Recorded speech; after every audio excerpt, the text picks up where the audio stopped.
We call the Tuesday, November 23rd, 2021, Reno County Commission meeting to order. We will stand for the Pledge of Allegiance with a prayer following this by Pastor Gary Gettering from Elliott Mortuary. I pledge allegiance to the flag of the United States of America and to the republic for which it stands, one nation, under God, indivisible, with liberty and justice for all. Shall we pray? Gracious Heavenly Father, we are so terribly grateful for this country in which we live, and especially with Thanksgiving coming up, when we as a nation pause to give thanks. There is so much to be thankful for, and I pray that you'd help us to be mindful of our duties and responsibilities as citizens as well. Thank you for those who serve us in this chamber and those who serve as first responders out in our county. We pray for your watchful care over them today. Guide and direct in the discussions and the decisions that take place here that affect us all. May it be all done for the good of the citizens of Reno County and for your glory. It's in Jesus' name I pray. Amen. Amen.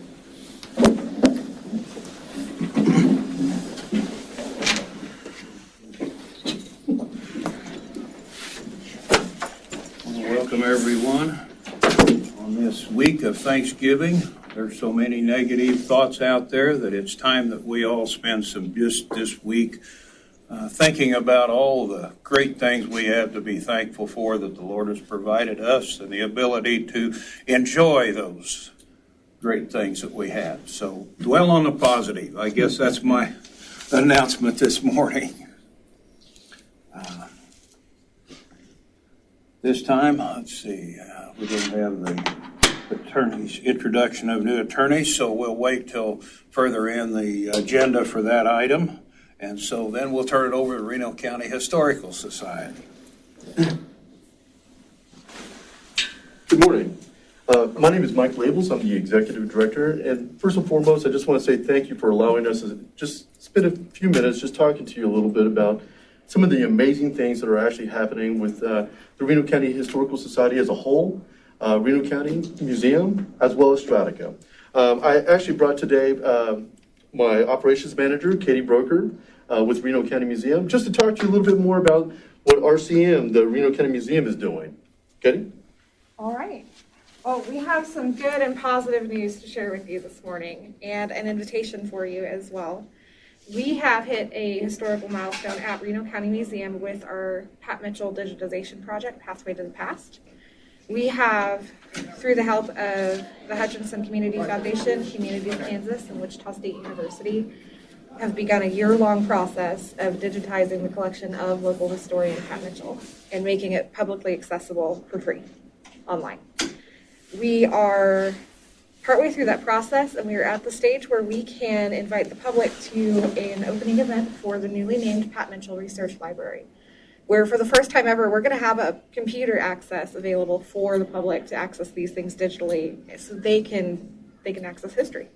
They can do their research. They can see the thousands of photos in her collection from her studio, from Hutchinson, and even access some of her personal scrapbooks and research notes as well. And that is on December 10th from 4 to 6 p.m. And we're getting in the holiday spirit.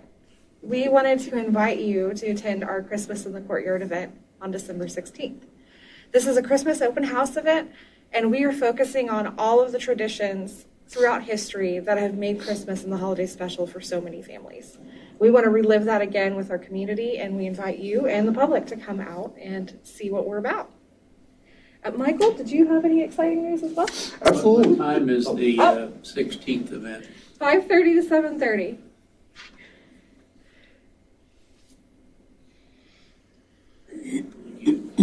And of course, with Stratico, Stratico has actually started to do a new tradition. This is our second annual Shine Underground. Season of Lights. Season Renamed. of Lights. Yes. And so this is our second annual program where we actually did light displays underground. From now until January 9th, you're able to see an amazing light display. You know, and we always say this, it's always dark underground, and so you don't have to wait until evening to go and enjoy the light displays. You can come at any point in time. But again, we always kind of kid around. We put Clerk Griswold to shame on this one. But ultimately, it just allows us to have a point in time where we are able to enjoy the amazing beauty of light in a dark spot. But again, we truly appreciate the opportunity to invite you to come out to enjoy the Shine Underground, Straticus Shine Underground, as well as the Christmas in the Courtyard. And again, we hope that all of Reno County is able to enjoy that as well. So again, we truly appreciate your time. Thank you so much. And if you have any questions, don't hesitate to either get in contact with Katie about her programs that we have over at the Reno County Museum, as well as just contact me for anything related to Stratica. So again, thank you so much for your time, gentlemen. Didn't you just receive some type of a travel award? Or We did. I saw something in the Yes. Yeah, Explain that, please. So all of our guests that come through our doors are able to go online and to give us a review. And we actually received an amazing award from Travel TripAdvisor. And so worldwide, we are actually classified as the top 10%. So basically the highest reviews worldwide. And so we're in the top 10% in the world. And so that is an amazing accomplishment. And as well as that's a tribute to all of our staff. Because of our fact is that without them, we wouldn't be where we are today. So giving the high quality of customer service. And again, they don't come to see me, they come to see them. And again, getting the amazing adventure that we have to offer. So again, we truly appreciate all that our staff is doing. So, Thank you. thank you. Thank you.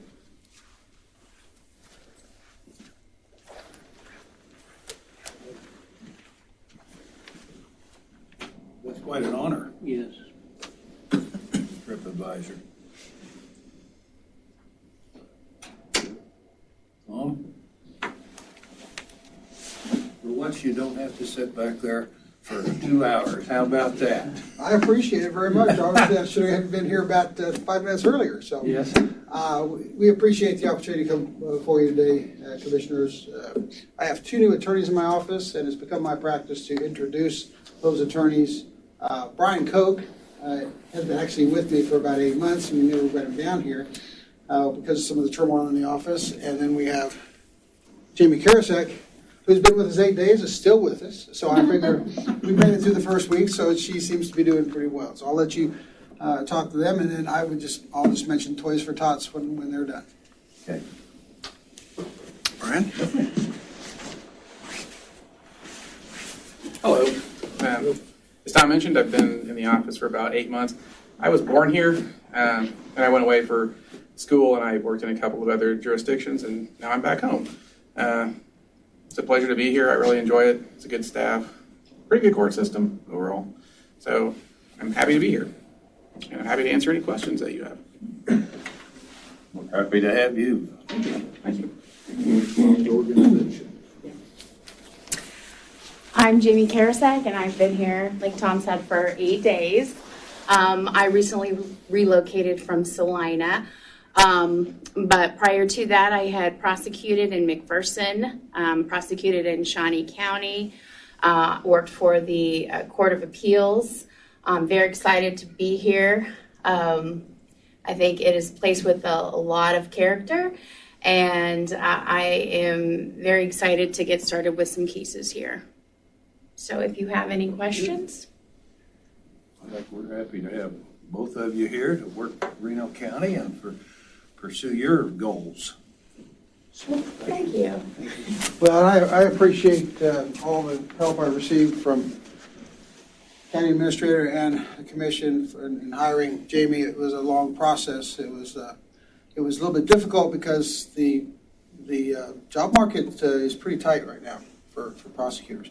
I will remind the Commission that the 6th to the 10th, 6th to the 11th actually, December, we'll be doing our Toys for Tots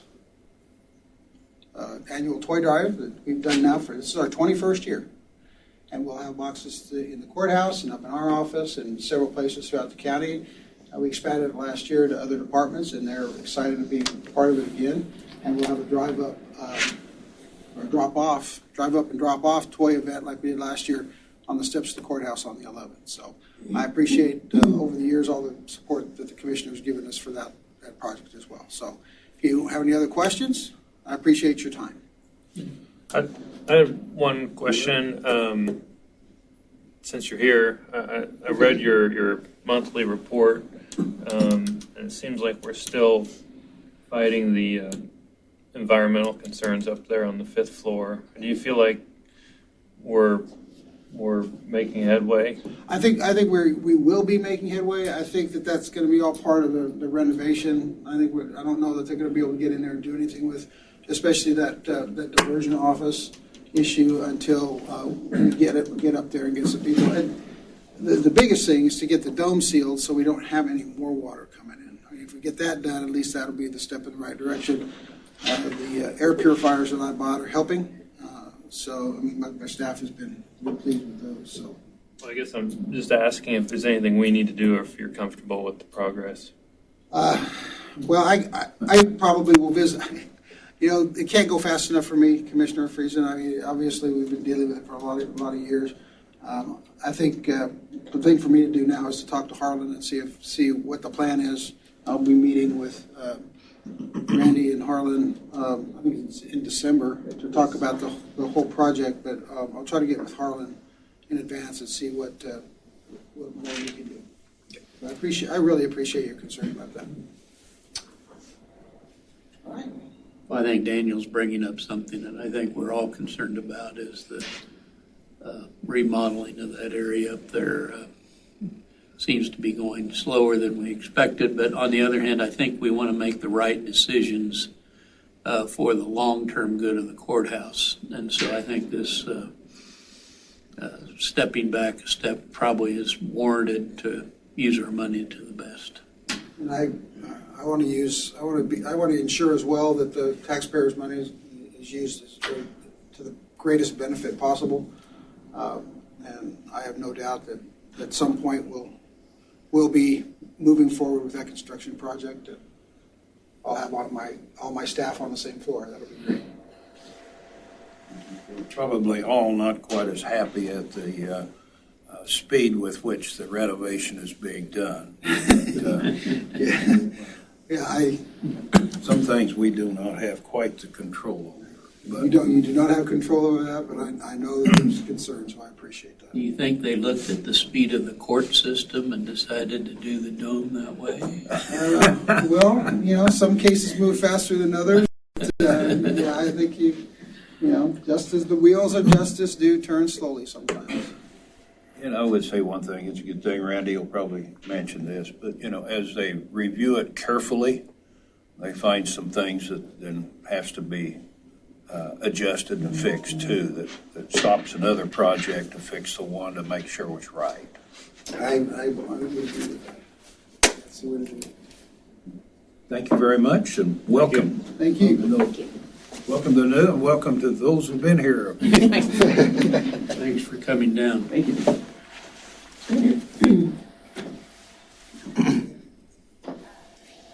This time, there's an opportunity for public comments on items that are not on the agenda. Is there anyone who would like to address the commission at this time? Seeing none, are there additions or revisions to the agenda? Commissioner Friesen? Mr. Chairman, I just wanted to address an item that I requested last week. I think Randy sent it to the commissioners. As you're aware, it was a requested item to discuss the Reno County COVID-19 response policies. I think that request for the agenda item was denied by the chair. I just wanted to make note, agenda items are the only opportunity we have to debate issues. From my understanding, traditionally, you requested this item be made mention to in my commissioner comment time, which typically does not have an opportunity for debate or conversation amongst the commissioners. It also doesn't notify staff or provide the public notice of the topic. And I think keeping it out of the agenda provides very limited information again to the public. And we have this three-person body that we've been talking about that can't communicate outside of any meeting except for this. And so I think, using your veto power in that respect really limits the only conversation time we have. And so I was just disappointed that couldn't be brought onto the agenda. But Okay. Let me follow Daniel's comments there. Are you saying, Daniel, that if we allow you to discuss this during your discussion time, it doesn't allow for full discussion of the issue? Is that your concern? well, it's partially my concern. I mean, I think generally speaking, we try to limit debate because it's better to have it during an agenda item so people are aware that we're talking about it. But I don't think I'm not aware of any commission policy that restricts our conversation back and forth. And I guess that's just my point, is that if we're going to talk about it anyways, and the only time we can talk about anything is during the meeting, we might as well get it on the agenda. And I think using the agenda to restrict conversation is something that should be extremely limited. So, I mean, we can talk about it as an agenda item or on the commissioner comments. I just think it's misplaced in commissioner comments, given the time I spent on the item. Mr. Chairman, I have mixed emotions about this item. I can see why you did not put it on the agenda, but I also see Commissioner Friesen's point of view that discussion of things with a three-person staff or a three-person commission has to occur at some point in time. And so I feel like I'd like to amend the agenda to allow a 15-minute discussion of Commissioner Friesen's health care concerns. And I'd like to put that under business item 5, 7C. 7C. Thank you for helping me. Did you motion that? No, we just is added to it. That's what he wanted. We'll take it up as a complete addition to revisions if there's any further. And I understand where you were coming from, Commissioner Friesen, but I felt that this topic had been discussed enough and there's enough things going on and communication between the two that I just felt it was more of a comment than it should be an agenda item. So that's why I chose to do it that way. And I don't have any. Randy, do you have any? No. All right, we'll add the item 7C, 15 minutes to discuss COVID-19. All right. Take a motion to approve the revision to the agenda. I would so move. Second. Okay, moved and seconded. No further discussion. Roll call, please. Commissioner Friesen? Yes. Commissioner Hurst? Yes. Commissioner Sellers? Yes. Okay. The consent agenda today consists of the vouchers due to be paid by the county for the related taxi units, the Highlands Tower lease extension with Idea Tech, the Board of County Commission minutes for November 3rd, 2021, November 9th canvass, and November 10th finalized canvass for approval by the board. Chairman, I'd like to remove, make item 6B a separate item, and I would like to approve items A and C as submitted. Is the motion? Second. And you would put that down and to take it up next after? Yes, A and yes. C? With All that. right. Been moved and seconded to separate the Highlands Tower lease extension with Idea Tech from the consent agenda A and C. So the motion would be to approve A and C, and it's been seconded. Further comments? Okay, roll call, please. Commissioner Friesen? Yes. Commissioner Hurst? Yes. Commissioner Sellers? Yes.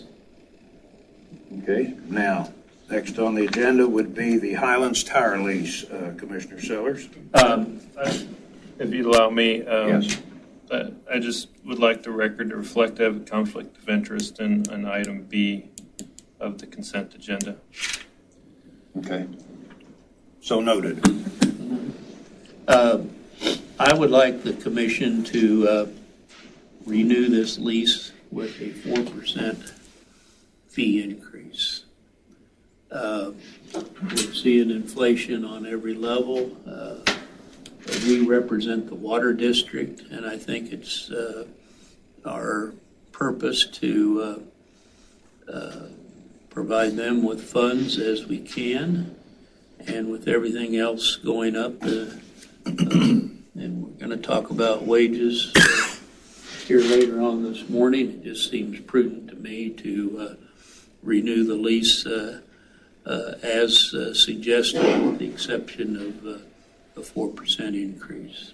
So that would be my motion. I'll second the motions and discuss it. That would amount to, if my math is correct, $144 increase, which would make the lease fee, instead of $3,600 to be $3,744. You're quick at math. Well, while you were talking, I was writing. Okay. Is that correct with everybody? Well, and again, the only reason that I suggest that is that it seemed like all of our supplies, all of our construction people, everything's going up, and I think it's prudent to do that with this lease that Idea Tech is asking for. And Commissioners, that would just be a counter offer back to Idea Tech, since they haven't had that discussion, so. Okay. Because we don't have a contract that states $37.44 at this time, but we'll send it back to, if you approve it, we'll send it back to their legal counsel. Understood. So the process would be, we approve this, then it will go back to them. Okay? Further discussion? Roll call. Commissioner Hurst? Him, so he can abstain to show it on record. Commissioner Friesen? Abstain. Commissioner Hurst? Yes. Commissioner Sellers? Yes. Okay.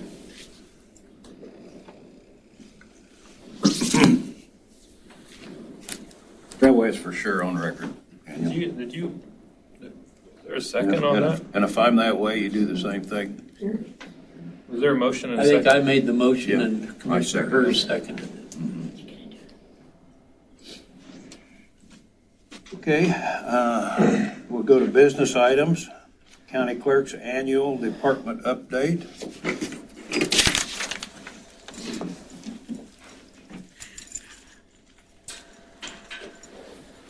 Good morning, Commissioners. Donna Patton, Reno County Clerk / election official.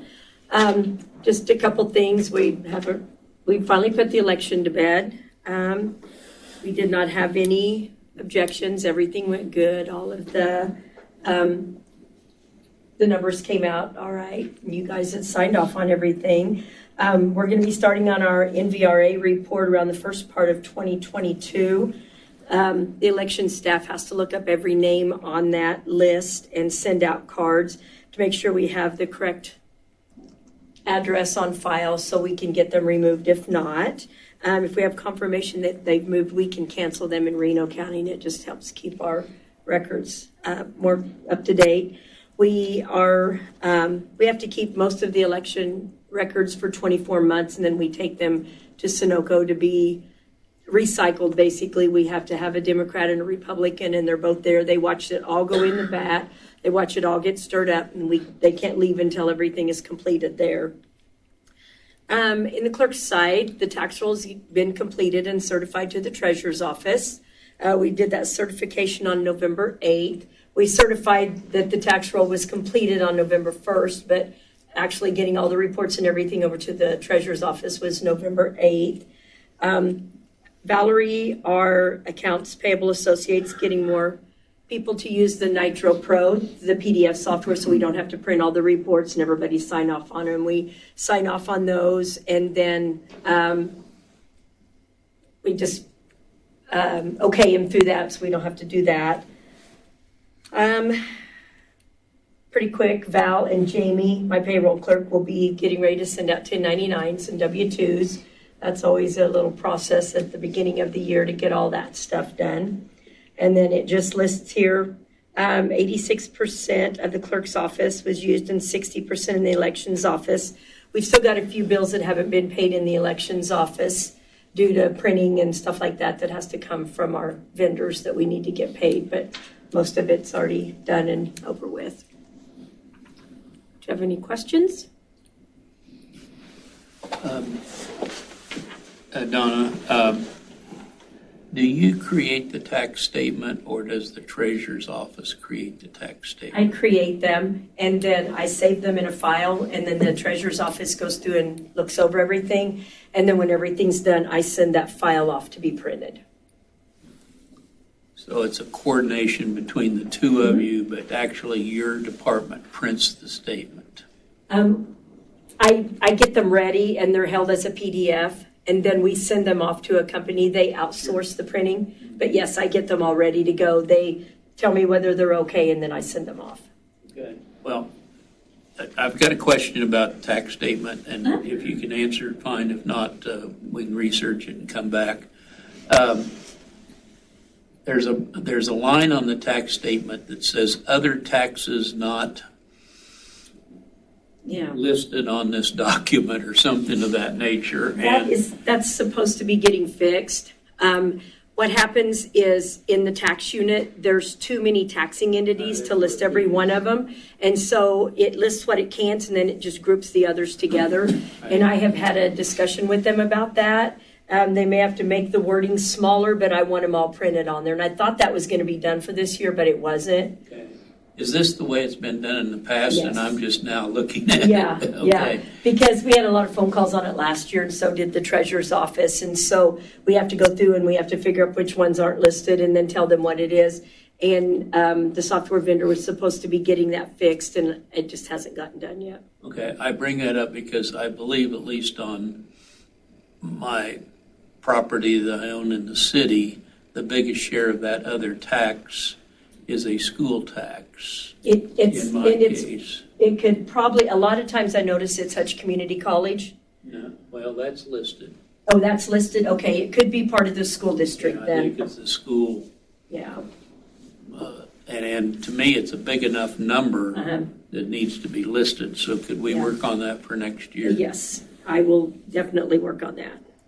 Because I think, at least on mine, you're not seeing the total school tax on the statement. And I think it's important for people to understand what we're paying for education. Yeah, and they can always call my office, and I'll be glad to figure it for them until we get fixed. Besides that, is there the fire districts that would be lumped into that? And could be water districts, sewer districts. So there's a lot of different districts. And a lot of times I've noticed it is HCC that's in that other area, not combined together. I can see that you might not be able to list every district on every statement, but it seems like to me that something as substantial as that school levy, in my case, should be shown. My goal is to get every one of them listed. It might be small, but I want them all listed. Okay, thank you. Any questions? You were given a reprieve this year from sending out notices if anything went above revenue neutral. Correct. Next year, in 2022, it's It's my understanding that those notices will have to be sent out. Have they discovered a time frame that we can work with yet, or is it still a mess? It's still a mess.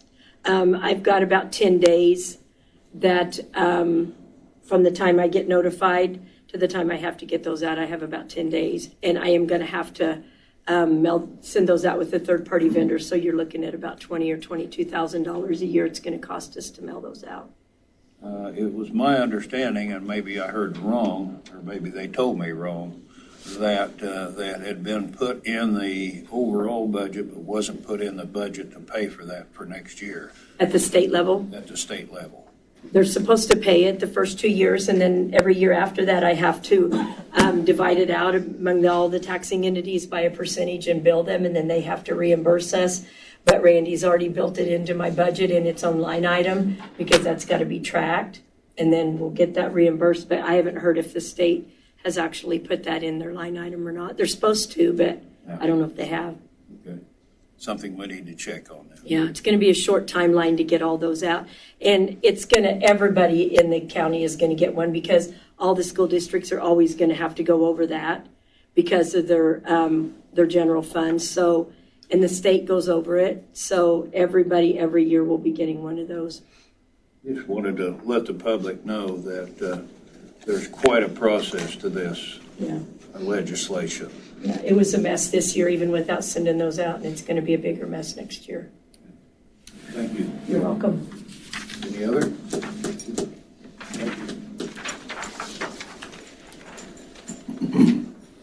This time we'll have the treasurer's annual report. Good morning, Commissioners. I'm Elizabeth Beliveau. I am the Deputy Treasurer, and I'll be presenting the annual report on behalf of Brenda, who couldn't be here today. Just a couple major points from the year. At one point in time, due to COVID, our office was down from 13 to 3. We still managed to process everything that we could, but we did have a backlog, but we have got caught up from that.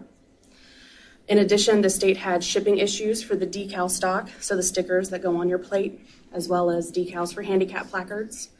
Those shipping issues have seemed to be resolved, and we have got all the delayed renewals as well as placards out that we could. Currently, we have about 3 out with COVID at this time, but we are planning to finish strong for the year and healthy. So Brenda put together this packet for you, and we have reviewed it at length, and I would be more than happy to answer any questions that you may have. Any questions? Yeah. I've gotten to talk to Brenda a couple times, and one of my interests with the county is using more technology. And can you explain again how much of the technology that you're able to control versus what's the state's technology? And like, as an example, it still seems like there's a lot of in-person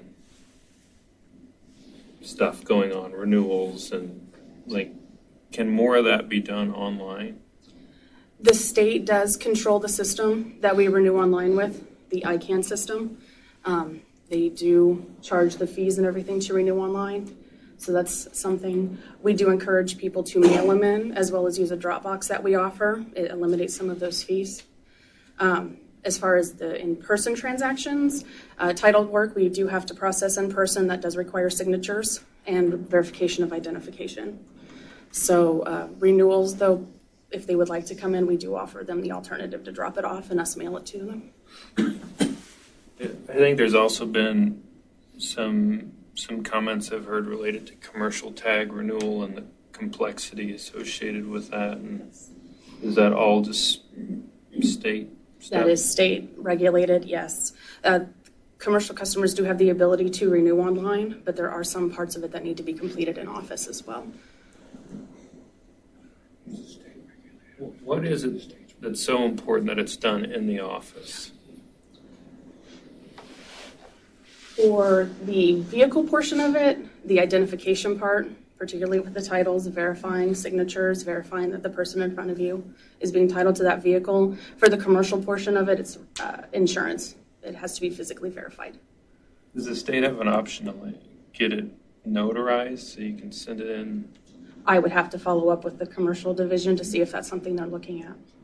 Well, it just seems like you can do everything virtually now except for government work.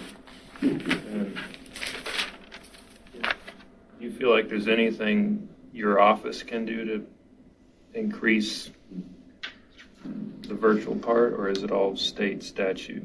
That's state regulated. We could reach out to them and see if there's anything in the pipeline that they could be doing to increase that, but it is based on their regulation. Is it possible that your office could get us a list of things that the state requires you to do in office? We could work on putting that together, sure. I'd like to see that. Okay. I think that's one of those things that we as individuals contact our, not only our own personal legislative representative, but also the committee that handles the transportation or taxes. Maybe you can define who would that committee be. Yeah, absolutely. And I mean, we have the opportunity to walk by your office every time we come in here, and people look miserable out there, and I think we ought to, if there's I would like to know if there's something we can do, because I would love to do something. Commissioner Friesen, I have some of the same concerns you do, but correct me if I'm wrong, ma'am, like on tag renewals, that can be done by mail. Correct. A substantial part of the population choose not to. So there's a case that they couldn't be helping themselves by mailing it in. Yeah. I believe there's an extra charge by mail. Not by mail. Not the by extra mail. charge is when you come into the The office. extra charge is to come in here. Well, so why do they do that? The facility fee? No, why do people come in? Change is hard. Yeah, It's just habit. it's a habit. The outing for the day. But we do find a large portion of the population does prefer to come in. I know we've sent ours in by mail for a long, long time. They do it for fun? Doesn't look like fun out there. Whatever you want to, Daniel. What is the fee right now? The facility fee is $1.50. Okay, so I understand habit and understand why people may want to go out and interact with somebody, but at the end of the day, the county taxpayers are paying for a service that people could do online, and we could reduce county expense if people would just use the convenience of an online system. So I don't think the $1.50 fee is incentivizing anyone to use the online system, and it just increases our costs. Can you guys increase the fee? Is that a county thing? It's a state Most of the thing? motor vehicle, that's money that's paid for by itself, right? It's not funded by the taxes, property tax, that division. It's funded by what? The different fees that come through with motor vehicle. So that division doesn't have any funds from property taxes. The users are still paying. Yes, the users are paying. Joe wants to say something. Well, motor vehicle registration and renewal is a function of the Kansas Department of Revenue. And these people, the employees of the office are our employees, but the office is entirely funded by the revenues which are collected as part of the process, and the process is directed by the state. So there may be some inefficiencies in it, but I think that you are correct. In effect, we're doing their work for them at this level, and to the extent that the revenue collected exceeds the expenses, then annually that amount is turned over to the county treasurer for county revenue purposes. Is that the way it is, Liz? Yes. Okay, so can we increase the fee to come do it in person? We do have the ability to increase the fee. I believe the state opens that up for renewal in the fall. And it's a treasurer decision? Correct. And with commercial, you have to have that form 2999. 2290 for the heavies. 2290. Yeah. Mm-hmm. That needs to be. Plus, they've also added some things in there that you have to take a course on. This form has to be filled out physically? It's sent off, then it's sent back. It's an IRS form, It's an IRS form. and it has to be filed with them prior to renewal. And they have sent it back approved, and then you bring it, then you have to have it. Mm-hmm. As well as we have to show that that's driver's license, excuse me. The other form for trafficking. Mm-hmm. That's driver's license. When did you say the decision for the fee is? I don't remember the deadline offhand. I believe it's October. Could you schedule coming in like September next year and talking to us about it? Sure. Okay, that'd be great. I hear what Joe's saying on the state stuff, but in my 11 months here so far, I find that's a lot of our problems exist because we blame somebody else for our problems, and until we start complaining about it and try to do something different, we're never going to fix these problems. So I would say one thing. I heard this morning, fella said he sure appreciated being able to use the app to come in and schedule his time. Yes. And I hope more people continue to do that. Yes. I think a lot of people enjoy that because they're able to run an errand or something. yeah, I know you guys run a department that's hard to please everybody, and I know it's difficult when people are out sick and you have less people on staff, but you are one of the higher volume departments we have. And there's, I think, some interest from at least my part on increasing public accessibility, and I don't know if we can work on educating the public even more about alternative opportunities to do it online instead of coming in. It's not that you don't want them there, it's just it's easier. They don't, I think. Yeah. Commissioner, there's also an extra charge when you do it virtually with the credit card, and there's an added fee, so it does cost the taxpayers a little bit more to do it online. Is that a fee we can remove? That is not a fee we control. That is ICANN's fee to renew online. So they disincentivize people to do it online and then they come in. The ICANN fee is higher per vehicle than the facility fee is right now. That's stupid. I don't know how else to put it. Well, we thank you. Thank you. Yeah, good job. Appreciate it. Sorry. Okay. Now we'll go to Daniel, you're 15 minutes with COVID-19. 15 minutes, okay. Sorry. Mr. Sellers made that.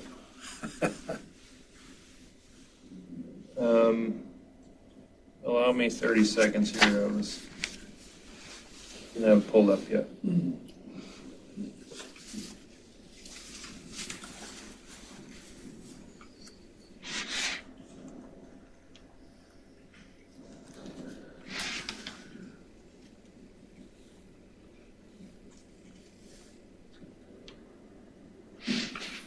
Okay, I appreciate the commission's willingness to talk about this. Like I said, I think it's better if it's on the agenda so people have an opportunity to tune in and know that we're talking about it. But, you know, as a kind of a before I start, I want to mention that I think commissioners, you know, I heard Commissioner Hurst say, we've talked about it enough. My concern is that neither one of you have children in school right now, and so you may not understand all of the things occurring related to COVID policy that interact with the health department and school districts. I understand we've sent and acknowledged the fact that the county commission doesn't have jurisdiction within schools, but there continues to be a significant interaction between schools and the health department, and from what I can see from my own personal experiences, some misinformation continuing to be provided to parents. And so, currently the county commission has no set policy which guides staff or informs the public of our intentions related to COVID-19. I think if this is truly an ongoing emergency, we ought to treat it as such and focus on it. If it's not, we need to begin to move forward. We have very little data and statistical information to make decisions on ongoing policy matters. I think everything that we have so far has been created to support existing policy, and a lot of things have changed since then, including the vaccines. If we can agree at this commission that the COVID-19 policies that involve, emergency invoked governmental action must at some point be rolled back, it's only prudent we start talking about it again. I wrote a letter. I hope you read it. My view, and I think some of the public may agree, that some of the policies that we're using to quarantine have become complex, confusing, and even contradictory. We have close contact policy that doesn't require a quarantine if you're vaccinated, even though we're acknowledging people that are vaccinated are still able to transmit the disease. We threaten quarantine, which in itself disincentivizes testing. It encourages people to hide and conceal or even just be ignorant of their own infection, and that proliferates the opposite of public health goals that we have. We have other issues with the health department right now that they're supposed to be focusing on. Other health goals, we have, I think, overwhelmed the health department. We've overwhelmed our school nurses with unsustainable contract tracing paperwork, and they're constantly getting verbal abuse by school patrons. And we've missed an opportunity with our health department to replace some of that complexity with common knowledge health policies like stay at home when you're sick and talk to your doctor. And we replaced it with these complex mathematical equations and flow charts involving arbitrary distances, time and places, and nobody understands it. And we're not stopping to take a moment to reevaluate what our current risks are and whether we ought to define a better policy path going forward. So I think if we take a moment and we take away all of the noise and the social media bias and then our own entrenched policies and we look at the risks, we might find some new approaches are appropriate. I mean, obviously I hope we all agree COVID-19 isn't a hoax and it does kill people. We know that the vaccine can protect those that are vulnerable who want it. And, but we also, we should recognize we live in a world that has many risks, and I'm not sure that we've evaluated that right. And I think the commission can take a stronger role in a more involved approach for this community in a transition policy by first understanding the risks, and developing policy to lead our community out of some antiquated and perhaps faulty COVID-19 policy. And we can do this while still certainly supporting the critical roles of our health services and health professionals. So I know these comments may be unpopular by many in the community. I think it might be over time for us to have a plan of action forward. Even if it's not wholly popular today, it might be prudent, and I think it's a choice that will likely cause some frustration, but may be healed over time if we can show a reasonably safe life exists past these policies. So, I think we forget when things are good and it's not bothering us personally that things are still going on related to COVID-19 policy. And so I think it's easy for us to say, well, we ought not to deal with it because we're not doing anything. That's not accurate. And I started a list. These are just items perhaps for consideration. And I'll read them, and then I'm happy to talk through my comments here. Number one, I think we ought to consider eliminating mandatory or mandatory-like quarantine and isolation and focus on informing those that are exposed rather than threatening quarantine, so we can reduce the fear of testing and we can increase the focus on notifying people rather than scaring them to even be tested. I put a note in here, Russell County eliminated their close contact quarantine a week or two ago. Goddard Unified School District also eliminated their quarantine policy and has instituted voluntary masks. Number two, we do have a significant amount of funding available to us through ARPA. I thought we ought to consider matching funding for sick leave for employees in high exposure environments like schools and healthcare facilities. I've heard that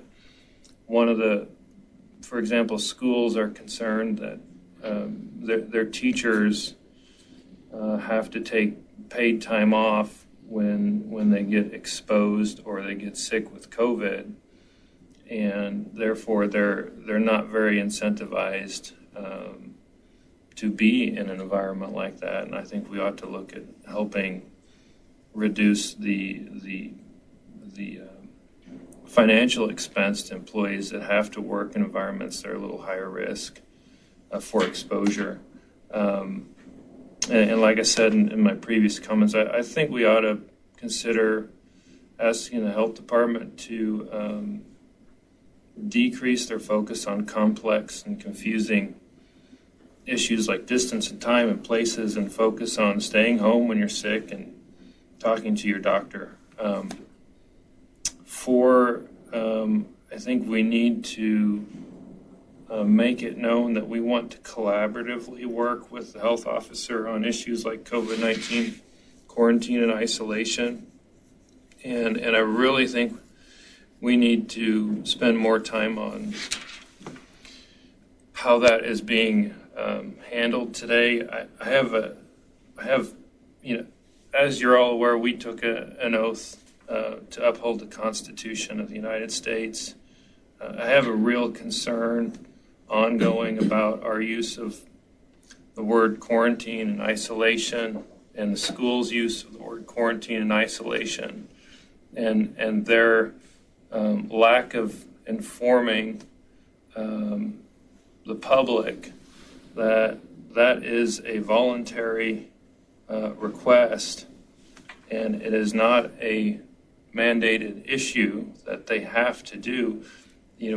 People do have a right to, life and liberty under the Constitution, and they have a right to due process if they disagree with an authority's request to keep their kids home or keep them home. And people are not getting that information, and they're just reasonable people that otherwise wish to obey an authority figure, and we don't have that right without giving them due process rights, and I'm really worried about that. And that goes to 5. I don't think the health officer has delegated quarantine authority to school officials, yet I personally have received letters from my school district that have advised me to quarantine my child, which again is outside of their authority, and I don't think we're coordinating well with the schools. And then number 6, I think we ought to discuss the conflict of interest and duty responsibility conflicts that occur when a county staff person is also the county officer. So sorry for the lengthy commentary, but I appreciate the Commission's time.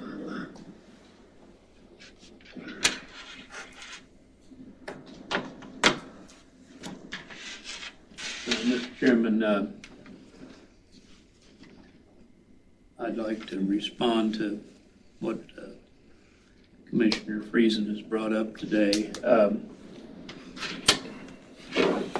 I don't necessarily agree with many of the things that he's brought up, but I do think that he has a point that we need to encourage the health department to move towards the next generation of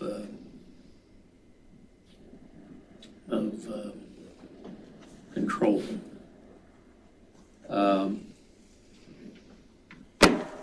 I think that his question about does the school have the legal ability to quarantine, question that somebody can answer. I assume that they did. And we have given it to the schools. We have not kept it from the county here. If they don't have the legal ability to quarantine, that's something that we ought to answer. So in summary here quickly, I do think that there's some issues here that the health department should be working on and bringing back to us and working towards a new normal, if there is such a thing.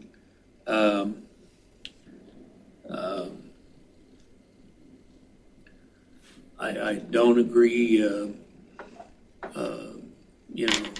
Commissioner Friesen on 1B suggested Goddard eliminated quarantine and instituted voluntary masks. I don't know that that's correct or wrong, or they just did that. Different places have done different things, and I don't know that we can use them as a guidance for us. So I would like to see the health department respond to these issues in a written form and advise the commission on where they're at with Commissioner Friesen's questions. I think it would be important to answer your question related to quarantine with school quarantine authority. And Joe, you can correct me if I'm wrong, but schools do not have authority to quarantine as defined by state law. They have authority to keep kids out of school for health reasons they've deemed necessary. But quarantine is under my understanding, quarantines are defined as remaining in your home for a period of time, and that is not an authority the school has to issue. Quarantine is exclusively the authority of the Secretary of Health and Environment and the local health officer. It cannot be delegated to anybody. But I think the schools have there's a statutory provision which prohibits or which regulates. Now, let me put it this way: if there's an infectious disease, a contagious disease, that somebody has contracted or has been determined to be a contact, the school districts are not only required to report that to the health officer, but they are, I think, required by law. The way I read the statute is that they're not, they cannot permit those people to come upon the premises or to participate in a school activity during the quarantine period. I think they in saying that, we don't tell them what they need to do. That's within their jurisdiction. Whether they follow the law or not, or as we see it, is entirely up to them. So they do essentially have the right to control their environment, but they cannot circumvent quarantine laws. So isn't it a matter of semantics here is that the school cannot issue a quarantine, but they can tell the kid that they can't come to school because they have a contagious disease? Or I think we need to be very careful that we don't just brush this off as semantics, because it's very important that people understand what quarantine means and what stay home from school means. And they're two different things. but is that our issue? My the issue, county, I think you're saying it is, and what I think we wrote in a letter several weeks ago to the schools, that COVID within schools is the jurisdiction of the schools, and I you agree. do this. I agree. I think, again, both of you do not have, you're not seeing the constant emails from school officials, so you don't have insight into the kind of requests that are being made by patrons or to patrons. And so I think you may have a lack of context, and I think it's very dangerous to say this is just a semantics issue where people understand the difference between staying home from school, meaning you can't go to school, versus you are required to stay home in your home for a period of time. People have a right under the Constitution to go about their business, and the government can't say you have to keep your child home for 10 days unless that they are given due process and it's defined, it's lawful. And a school cannot issue a quarantine request and tell somebody to stay home. Like, it's just a dangerous area to be operating in, and for nobody to say that is a big difference. Like, the difference between not being able to come to school and saying your child cannot leave the home for 10 days. I'm surprised you guys don't care. But is it our point to tell the school district what is legal for them to do and what is not legal for them to do? When they leverage our health department, and that letter says we're in communication with the health department on this issue, and then a reasonable person thinks that there is authority that exists from the health department to quarantine, and that's actually not happening, yes, that is something we ought to be concerned about. And even if we don't have direct authority, we ought to take some leadership role in this. And that's the whole point of my letter, is that if we just sit on our hands and let this stuff just go forever, we're going to be in this forever. It doesn't matter whether we can at least use our platform to say we ought to move forward here a little bit beyond the fact that they're leveraging the health department. Okay, I think our time's up, but my rebuttal to what you're saying is that several months ago, there was suggestion, and I think it came from you, that schools should decide these issues. Now, since the school is not deciding these issues the way you feel is correct, you're saying that we need to get involved again. No, you're manipulating what I said. They have authority, and we have authority. When they invoke the health department's authority, they've gone out of their lane. And when they start talking about quarantine, that is not, as Joe said, That is an issue of an authority of the state health officer or the county health officer. As public health board, we ought to be right in the middle of any sort of COVID policy that's invoking quarantine. And we stated that before. No, In that you- letter, you- we have stated that. Everything, and I like some points that you brought up in your letter. But I think we have been collaborating with the health department. And virtually, to me, everything that was said here had to do with schools. The school's responsibility. It's not the county commission, even acting as the health board, to be involved when its school has decided to take it upon themselves to determine what language they use. And it's something that we, as a county commission, have already said, they have a jurisdiction, as we all know. And it's the school's responsibility, it's their liability that they do what they do. If a kid comes down with head lice, they send him home. If you want to come out, and the health department has made recommendations. If the school system decides to use different words, then that's the school system's situation. I know since we've had our discussion with 309, I haven't heard a word from them.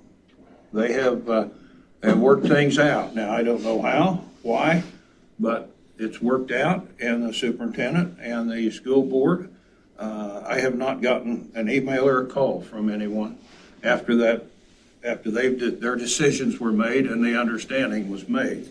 So I think it's not our responsibility. I want to make the health department and Commissioner Friesen, I know you're not singling out any county employees or saying they're not doing a good job, but the health department, they are really have taken more of a role about education and vaccine administration versus limiting anyone's ability to leave the home or wear masks. They kind of stay away from that. What they do with the schools is individual school districts may call Karen, the health officer, for advice, and she's very careful, knowing the position of the commission, not to mandate or say you need to do this. This is just what KDHE would recommend. This is their policy, and this is what we think, what we would do. And then it's up to the school districts. Why don't we just put that policy in writing? We don't need a policy. I think in practice the health department's following it, but it's not in writing. Mr. Chairman, you are dead wrong on that. Like the confusion associated with the public is a lot greater than you think, especially if you talk to an average school parent and you ask them, all of the information the schools are sending, and you ask them, do you understand the difference between your kid remaining out of school or being quarantined, and who has that authority? They do not understand that. People do not understand that right now. And my concern is that they're being told to do things that they don't have to do, including quarantine. I don't understand why you don't care about that. No, I don't tell me I don't care about it, but I just absolutely think that the school system needs to work it out. Well, this is just so typical of things that we do here. We blame it on somebody else. It's not our jurisdiction. I don't think. Anyway, we have a responsibility to lead. Doesn't matter whether we have jurisdiction or not. We can at least take a leadership role. Commissioners, I have a question because Commissioner Sellers mentioned something in writing. So, action. Do you want anything from myself, Joe, or the health department in response to this discussion? I'd make a motion that we request the health department respond to the items in my letter in writing by the next commission meeting. Commissioner, can it be December 14th meeting, just because we only have a couple of days, working days before the next meeting? December 14th. Would you be willing to amend your motion that the health department answer the questions 1 through 5 that you asked? What did you think I said? I thought you included your specific measures for consideration that they needed to respond to. So you don't like the questions above? I think it's more appropriate to respond to the questions at 1 through 5 at this point. Is there a reason why they couldn't respond to the other 6? Number 2 is not a health department situation. Number 2 is a... How about 1, 3 through 6? And then 1 through 5. State that again. Basically all the questions on page 2 except for number 2.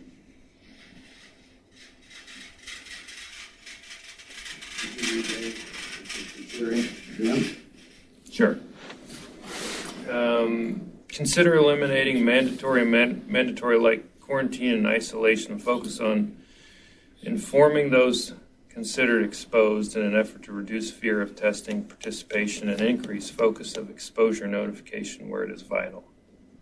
Number 2, which I think we could get commentary on, Commissioner Sellers, even if they don't have a decision authority, and consider matching funding for sick leave for local employers of employees in high risk, high exposure environments such as schools and healthcare facilities. Number 3, consider amending public health communication to decrease focus on complex, confusing decision making involving arbitrary distances, time, and places, and focus on common knowledge policies such as stay at home when you're sick and talk to your doctor. Number 4, collaboratively developed policy around COVID-19 quarantine and isolation as defined by state statute with the county health officer with special focus on due process and full compliance with KSA 65129C. Number 5, discuss what quarantine authority, if any, can and is being delegated unofficially to local school officials and other health agencies. Number 6, discuss the conflict of interest and duty responsibility conflicts that occur when a county staff person is also the county health officer. Specific questions for the health officer 1 through 5. Number 1, in the past 90 days, how many official quarantine and isolation orders related to COVID-19 have been issued by the county health officer? Number 2, have schools been authorized to quarantine students at home?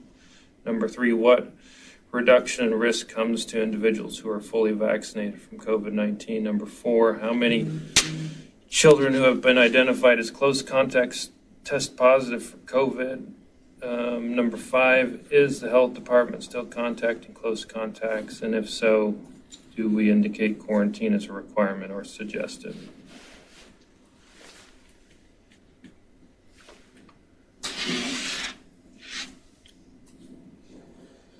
I would second the motion, if I understand it correctly, that the health department elaborate on these items and questions.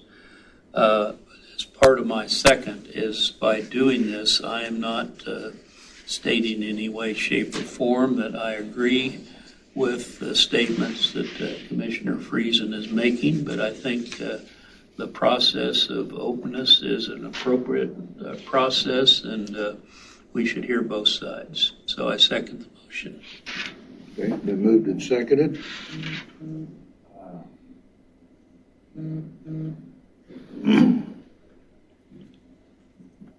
I like the openness part of it.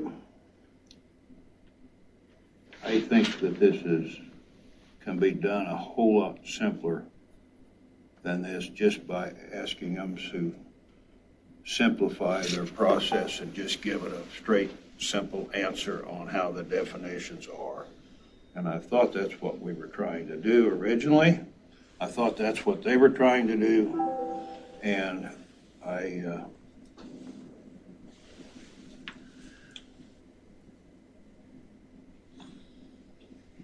think this report questions could easily been gone through the county administrator and conversations with the health department. So, for that, roll. Go ahead. No, Excuse me. I want to agree with you, Commissioner Sellers.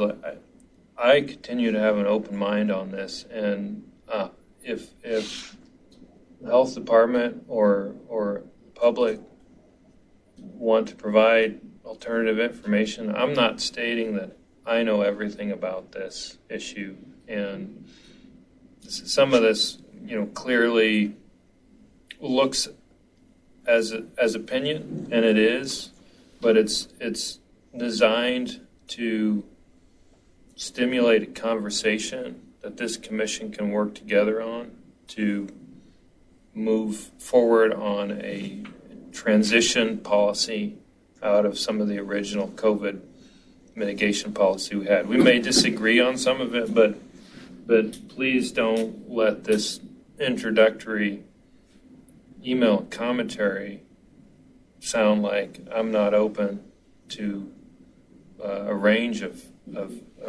opinion and debate on the issue. I just think we need to talk about it. Commissioners, just to clarify, some of these questions and comments will probably actually take more interaction with the county councilor, myself, and the health department to truly answer, as they're not all directly just health department related, as they have some legal implications. I think we trust your efforts on this, Randy. So would you rather the report come from you? I think it'll come together. We can have it as titled from the health department, but it's going to be a collaborative effort to truly answer them. I appreciate what you're trying to do, but I think there's a whole lot simpler method to doing it. Roll call? Commissioner Friesen? Yes. Commissioner Hurst? No. Commissioner Sellers? Yes. Not that I'm against the concept. But, monthly department reports. County Administrator report.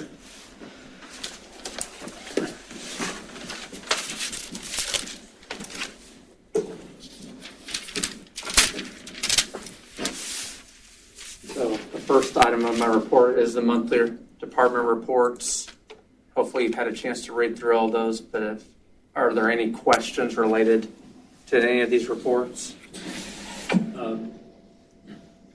Yes, Randy, as an introduction, I think you got the summary of the topic. I'm wondering, I feel like that these reports are very beneficial to me to stay updated on what the departments are doing.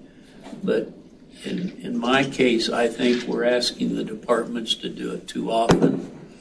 And it seems like since we've started this, it would be better that maybe we have half the departments do it one month and half the next. It just seems like it's coming a little too often to me, and I think we might get a better report if we don't require it each month. And I'd like to ask the other commissioners how they feel about that. Is it quarterly?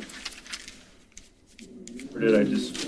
Randy, he just suggested quarter. I guess what I was hoping, Commissioner Friesen, is that we wouldn't get so many department reports all at once. I think I would do a better job of reviewing them.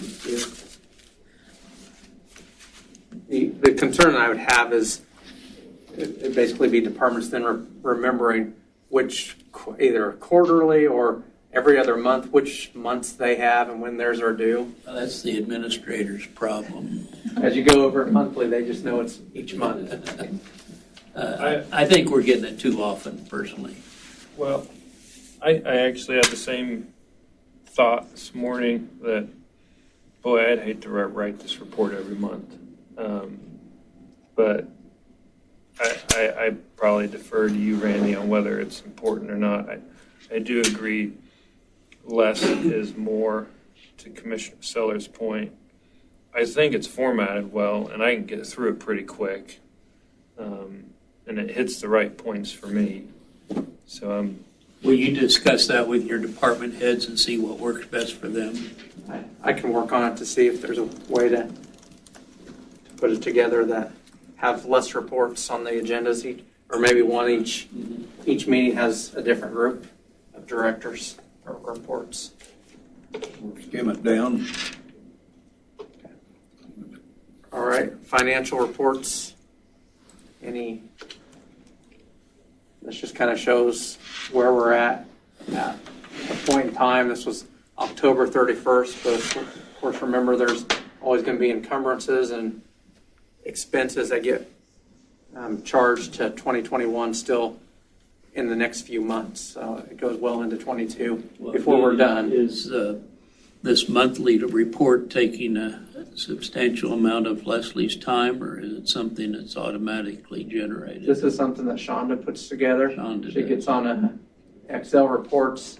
It probably takes a decent amount of her time to pull this down, but she puts that together. do you use this? I do look at it. I look at the other reports probably just as much. If you guys would like something simpler or something else, let me know. Well, I think this is about as simple as you can get governmental budgeting. I'd say so too. That was kind of the intent, so you can really see. I'll go to like a fund department. Those are easier than the general fund, but kind of shows we're aging on this one. Revenues, expenses year to date, and then the difference between, and beginning fund balance and where we're at right now. I think this is something, Commissioner Sellers, you kind of wanted to see early on, and I think it's good. I like it. Just glancing through the budget, it seemed like most all departments were going to be under unless there's big end-of-year expenditures. Is that your feeling? Usually we are under budget. We try to budget conservatively so that we don't get to December or in the early part of the next year and still have expenses and then go over budget. So all the departments are very careful with their budgeting and their expenditures.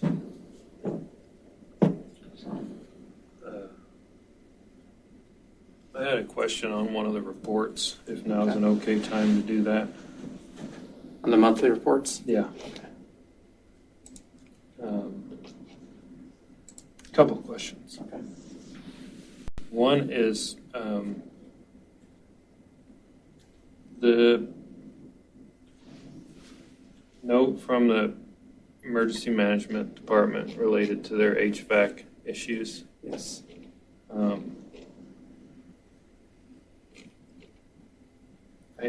I feel like we need to put like a deadline on it.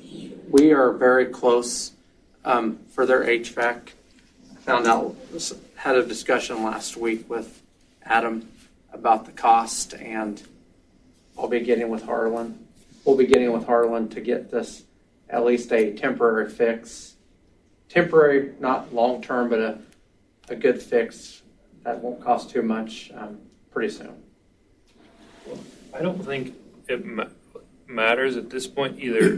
We're going to provide an air-conditioned environment, or we need to move that department. We can't. This is not acceptable for staff, especially staff that has first responders in there at all times of the day, and they're probably already overheated and overworked. I think it's really bad, and we have failed to resolve this in a timely manner.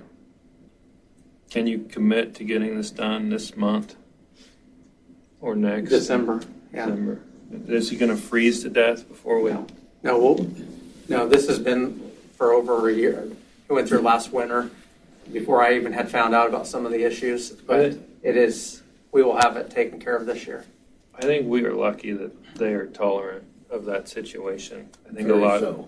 of employees would just have maybe quit by now for that kind of environment. So I think Another reason to increase our communication between the city of Hutchinson and us.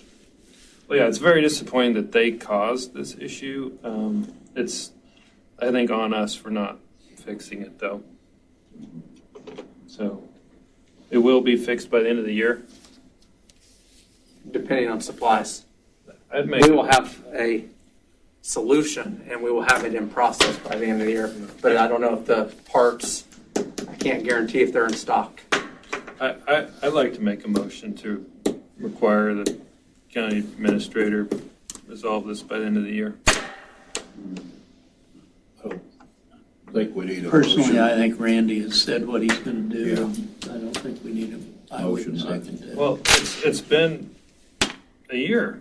Well, but it's, part of that year's been taken up with arbitration with the city of Hutchinson, who totally ignores our concerns. So I don't know that it's totally the county's. The employee does not have a conditioned office. Well, I think that that's in the process, and Randy will get it done as soon as possible. We've given that directive that it needs to be done quick. Is that sufficient? I agree. Randy, on the human resources note, there's a note here that we have 17 open positions.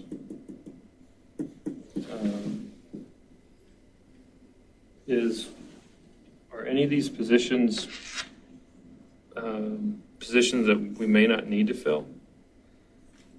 I think They're all budgeted positions. I guess during budget time, we could look at shrinking down, but I mean, it may range from someone in the district attorney's office to the public works department, to health department.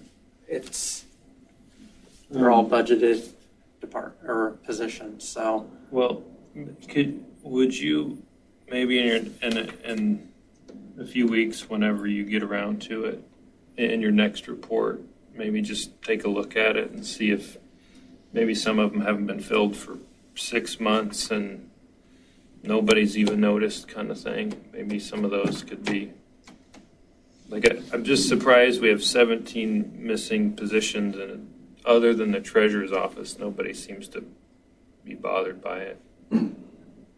I think usually sheriff's office is a good example. There's going to be more overtime. If there's less jailers, that means other people are going to have to cover with more overtime. So well, I'm not saying we don't need to replace them. I'm just saying it's something maybe you could just speak to in a few weeks. Okay. Maybe your position is we need all of them. I don't know. Commissioner Friesen, couldn't it be part of Randy has promised us that in the future, in next year's budget, that we're going to work on a kind of a priority type budget situation? It would seem like to me that these vacancies should be considered in that budget situation and discussed with the department heads that I think Commissioner Friesen's thought is appropriate, but I think the budget time is the time to decide. And maybe if some of those things are in your mind now, Randy, just don't fill them. You know? Well, and if that's the way you feel, maybe that's your response. It's fine too. Well, look, I mean, some various departments have different needs for their positions, and some departments maybe need more positions, but they can't even fill the ones they have. So it's kind of the climate we're in, also with having a hard time finding employees. Well, I guess my point is it's a big part of the use of tax revenue, and if we can save that and give it back to and reduce taxes, I would prefer that. So, appreciate you just considering it.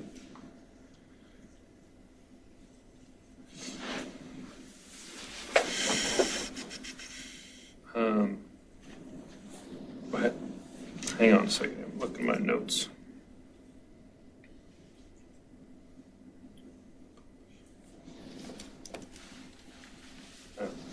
maybe the rest of my comments are related to comment time. So, but I have some questions for you. Okay. The only other thing on my report is just kind of give you a quick glimpse next week on the agenda. The Planning Commission candidates will be in the packet. We have 6 candidates that have applied for 2 open positions. And when you get the packet, I believe that'll be later today.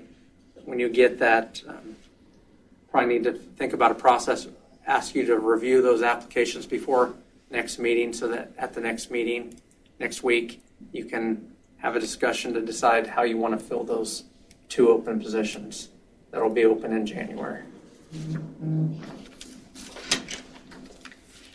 Any questions? All right. Thanks, Randy. Yes. Any commission reports? And when you get the Daniel? packet, I believe that'll be later. Thank you, Mr. Chairman.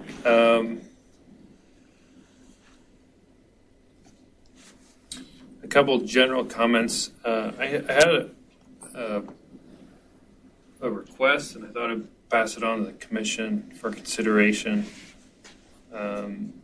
from a citizen who thought we ought to occasionally have evening meetings to better engage the public. I have mixed thoughts on it, and I indicated just off the cuff that, coming from the city of Buhler, we had evening meetings all the time, and nobody ever showed up to those either. And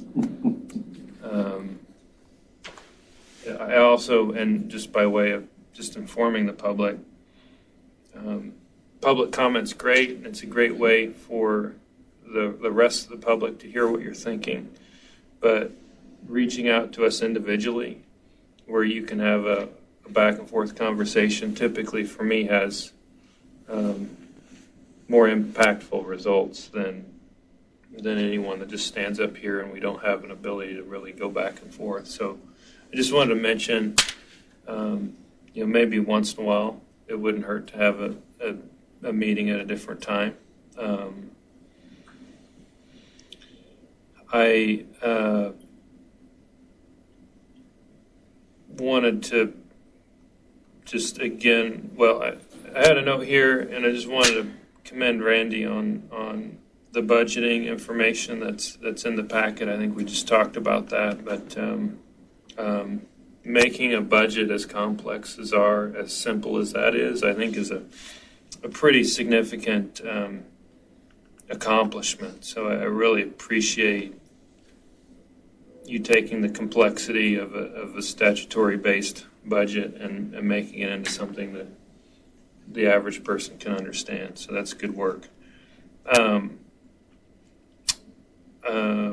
I personally wouldn't mind being involved in the county councilor selection process. I don't know what the other commissioners' thoughts are on that.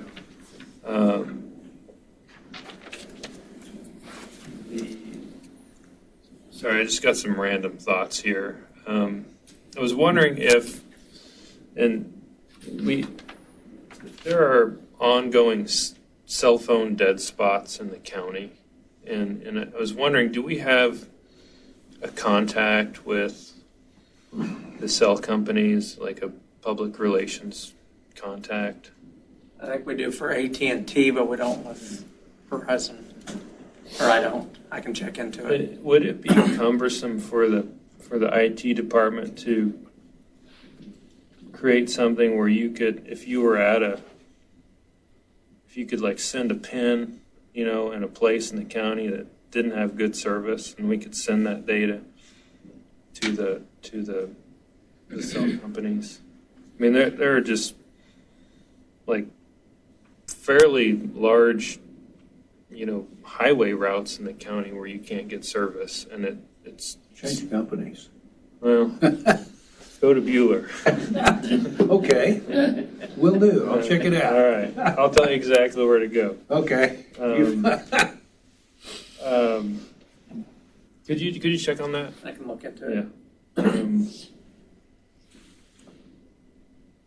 I wanted to point this out just for commissioners and public. I spend probably more time than needed going through the voucher reports, and I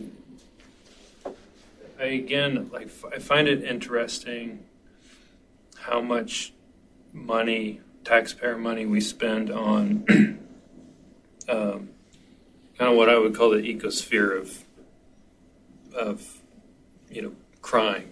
So it's from the district attorney to the jail to the sheriff, and I'll give you just what I picked out in October, and I just picked it out. I don't know that I got everything.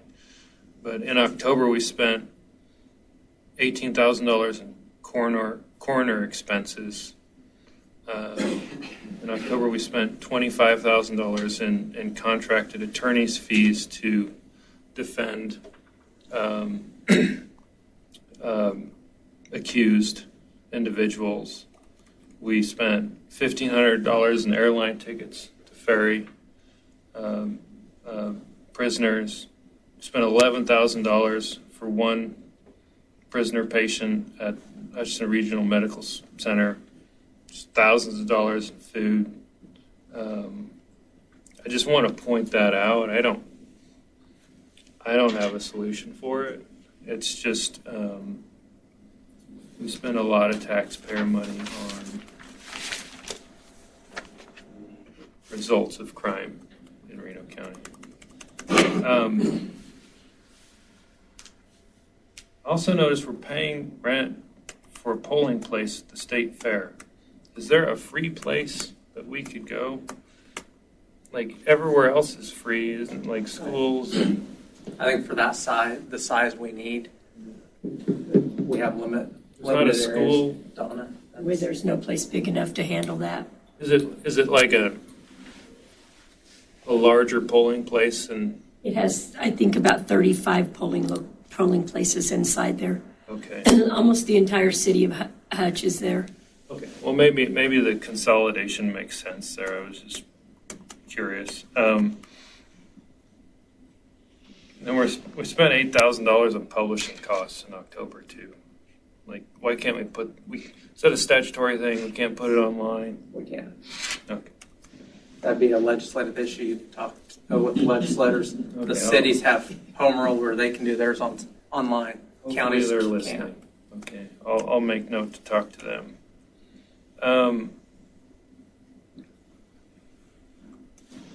The last thing I have is it doesn't.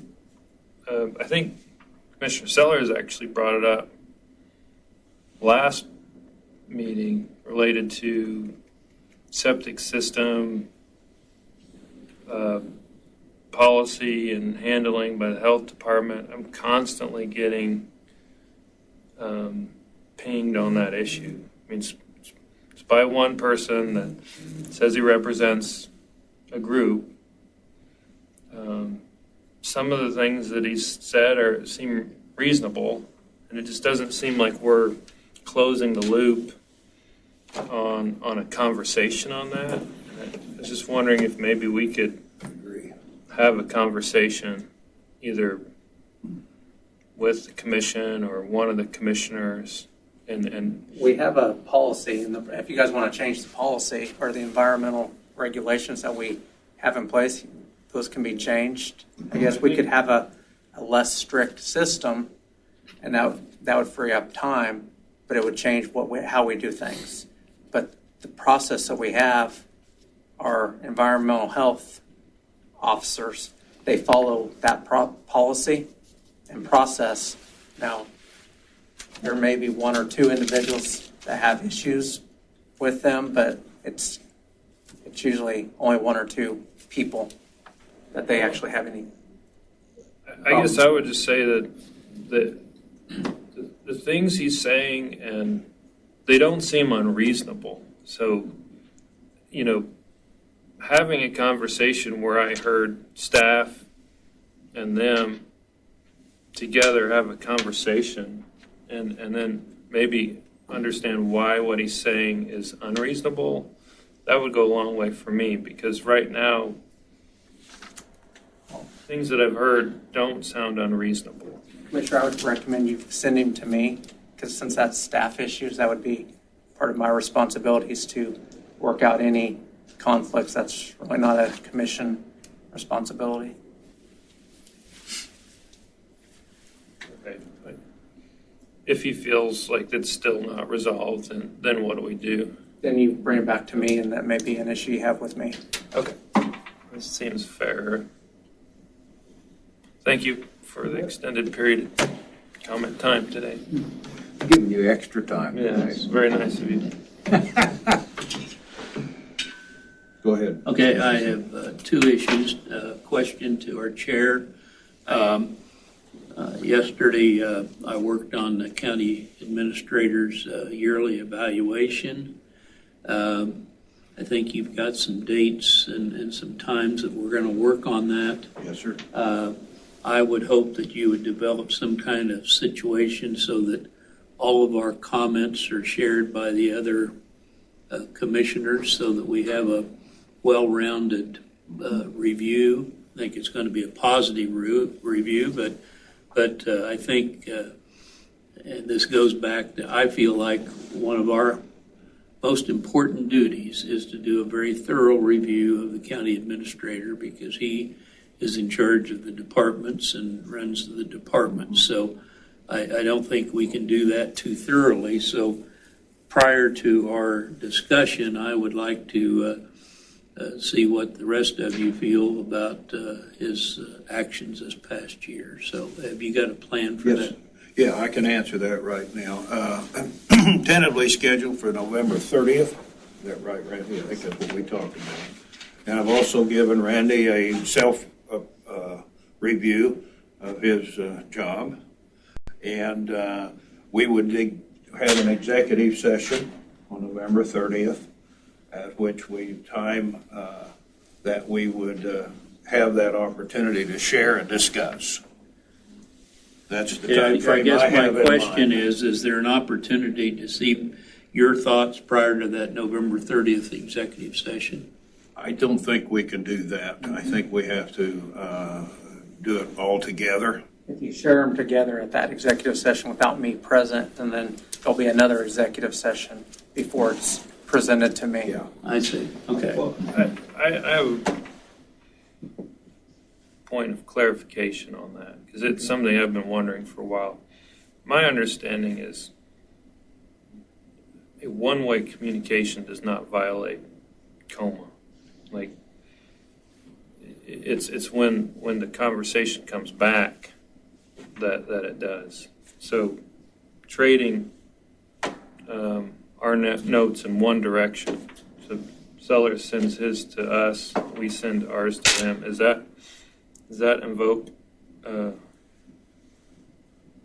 I think you could designate, maybe send them to the county counselor. He compiles them and then gives them to Commissioner Hurst.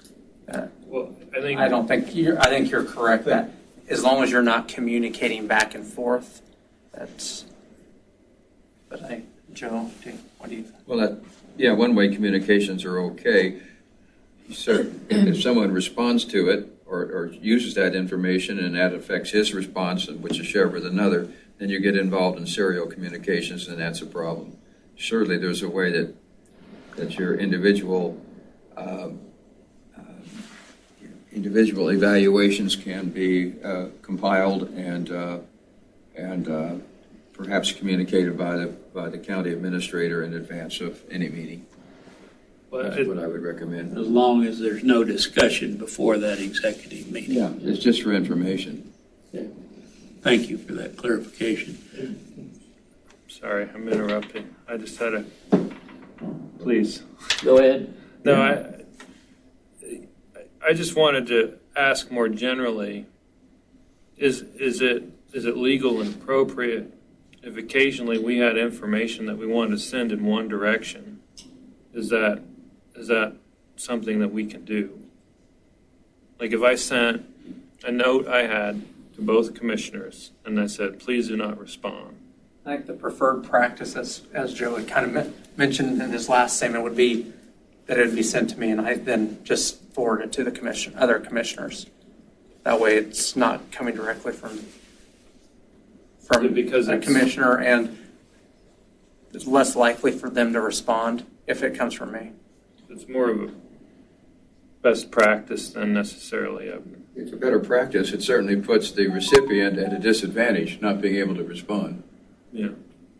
That's why I like the idea of us just having our forms filled out. It's worked well in the past with regard to our good discussion, but it's however the commission wants to do it. But that way we know we're not treading anywhere close to coma.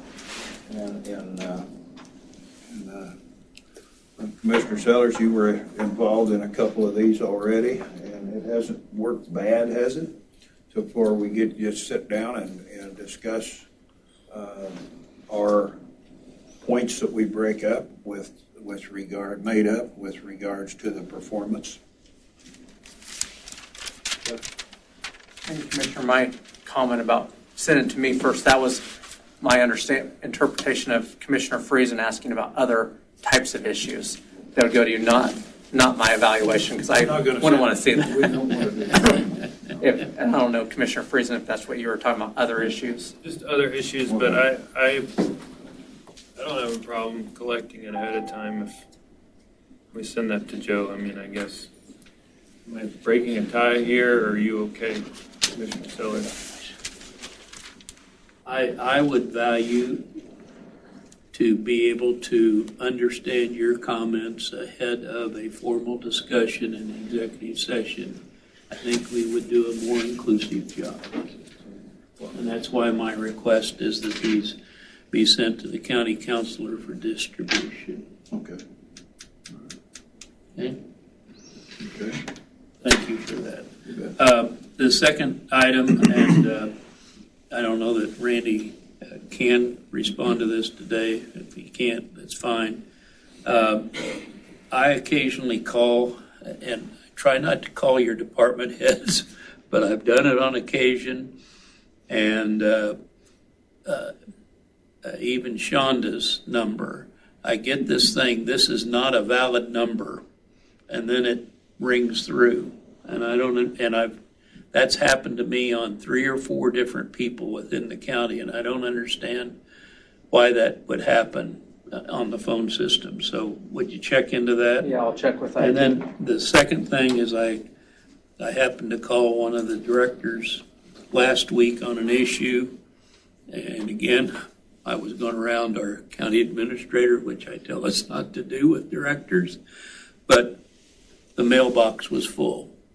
I think that modern technology is such that that's a way of communication, and I think a person that is using a mailbox should keep that mailbox open for input from whoever's going to be calling. That doesn't mean they have to return a call, but I don't like calling a person and it's full. You know, one thing, Randy, you could suggest on that is, since the voicemail is emailed, you can set it up where it just removes it from the box. Because a lot of times, since they're getting emails now, sometimes they're just listening to it and they forget to remove it, I'm guessing, from their box. So Might be something you discuss with your department heads. I will, because they can also go online to a portal and delete all of them too. It's pretty simple. In other words, it's solvable. Yes. Okay, thank you. That's all. Commissioner Friesen, I agree with you with regard to simplifying and speeding up this process of getting a septic system.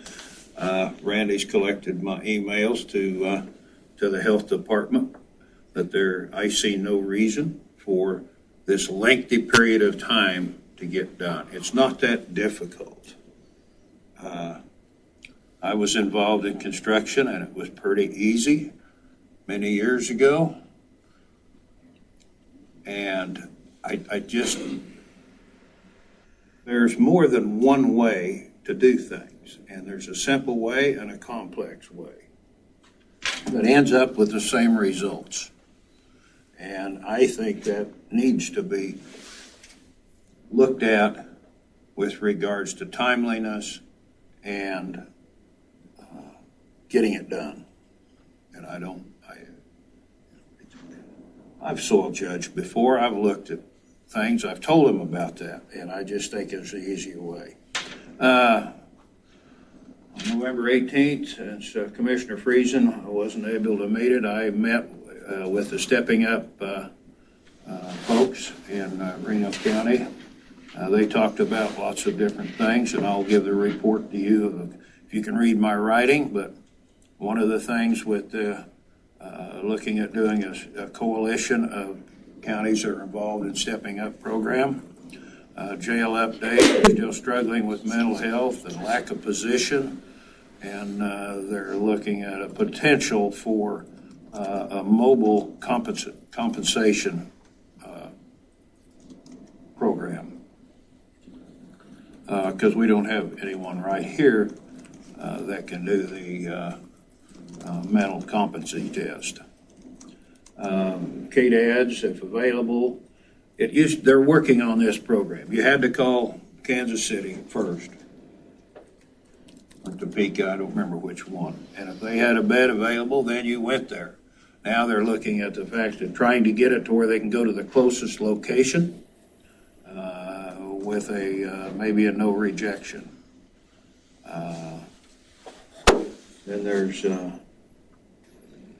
working on some data with mental health and the health department on assessment and how many days, maybe a dashboard for days before they're seen. They have accomplished some things that, of course, one of them we were involved with, and that's developed that detox center, rehab center. And they're working on completing the co-responder team with mental health and the Hutch Police Department.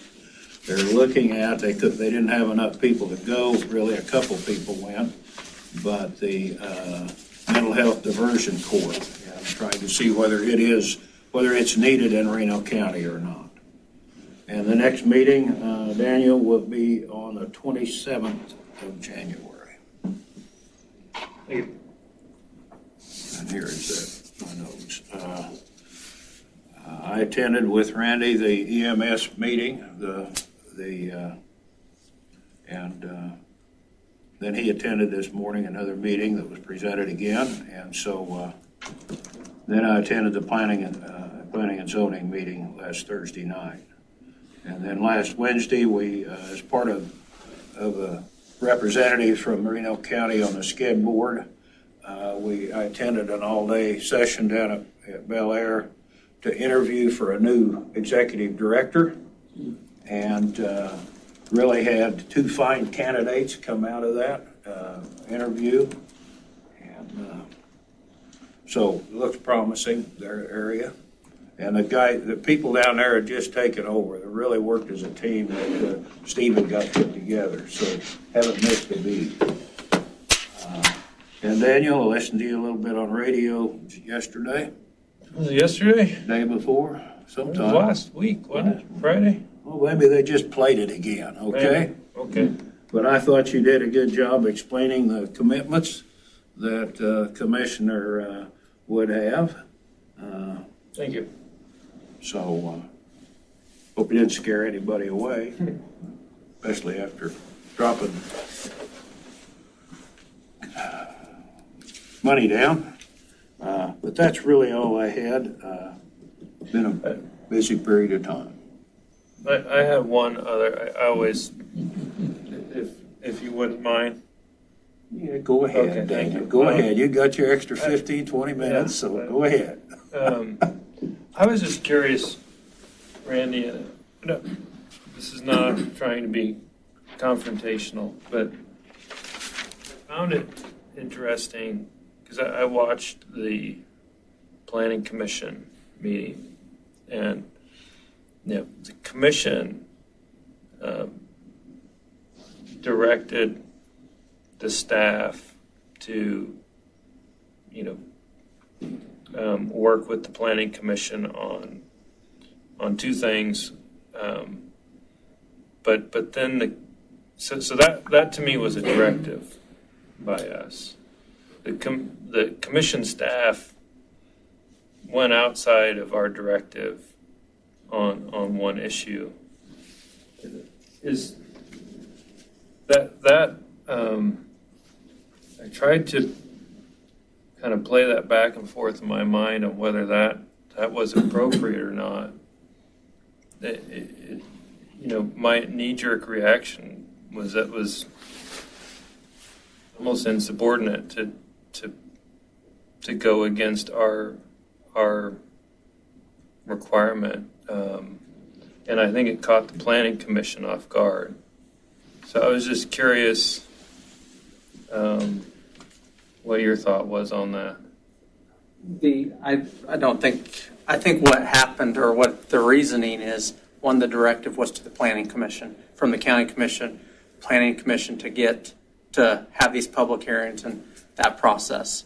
Staff, what they did is they gave their professional recommendation based on conditional use permitting, that process, and took out the politics of wind energy from their recommendation. And here's what, as a professionals, what we would recommend, though they laid out all the options.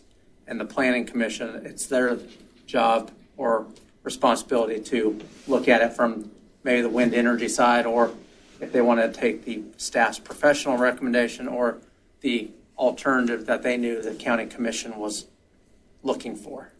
I think you stated that pretty well, because they had conversed with me and informed me why they were doing that. But didn't it surprise the Planning Commission, kind of caught them off guard? I think it surprised the public too. Yeah. But I think they had, I don't know if they prepared that in writing, had told at least the chair. I would assume he at least knew that staff was going to recommend this, though the recommendation from the governing body was to go a different direction. It didn't seem like we gave that latitude to the Planning Commission, and certainly if that wasn't the latitude, then it wouldn't have been staff's latitude. Yeah, staff's responsibility is to give the options and then to make a recommendation, but What would have happened if they would have agreed? then it would have came back to you as in that manner, but then you could have declined that and still had the ban on wind energy in the zoned areas. Because you'd gone through the public hearing for that, so then it allowed the county commission to decide whatever you wanted to decide. Okay. Seemed right on the edge to me. There were some audience members that were caught off guard. I saw that because I was there in person at the meeting, and I know there were some people there who were shocked by that. Thank you. Okay. Anything further? Meeting will adjourn.